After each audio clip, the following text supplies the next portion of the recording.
Good morning. Good morning, Our Lady of Mount Carmel.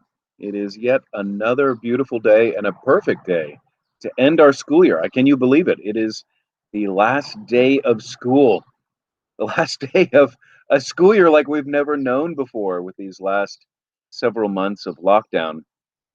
My friends, I'm so proud of you. I'm so proud of the way that you persevered through these difficulties, through really far less than ideal circumstances for learning. But you've shown yourself to be real learners. You've shown yourself not only to be faithful and dutiful, but you've shown yourself to be curious and capable of sustaining that that vigor of learning, that real enthusiasm for learning, even in these really unfortunate circumstances. This is a momentous day in American history. This was the day that the Battle of Bunker Hill began, right? In some ways, you could say the American experiment was really off and running as the fight for independence began in a new way today. But um, we think about our end is in our beginning, so we're ending the school year with reference to the beginning of something really momentous. This was also the day that in 1885, the Statue of Liberty was erected here in the United States, in New York. An extraordinary gift on the part of the French people, and entirely at their initiative, as a gift to the people of the United States. When Grover Cleveland commemorated the erecting of the Statue of Liberty, he celebrated the fact that liberty has found a home here. Liberty has found a home here. And I think that's true when we nurture the best of this American experiment.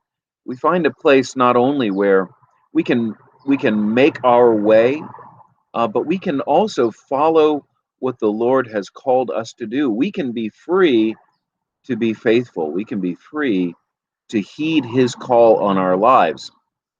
So it's also fitting that on this last day of school, the church gives us in our lectionary reading that portion from the Sermon on the Mount when Jesus exhorts us to pray so as not to be seen, but to pray in the quietness of our hearts, to enter into closer communion and friendship and conversation with God. My friends, you have worked very hard this year to develop good habits. Those habits are yours. They're something that they're easier to follow. They're easier to attend to. They're easier to keep.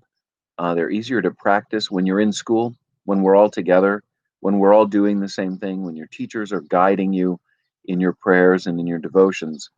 But those habits that you've developed, they belong to you and they are for you. And so I always look forward to summertime because I like seeing the way that the routines that we establish during the year endure in my own life. I am better at my own time of prayerful devotion because of the year that I've spent with all of you.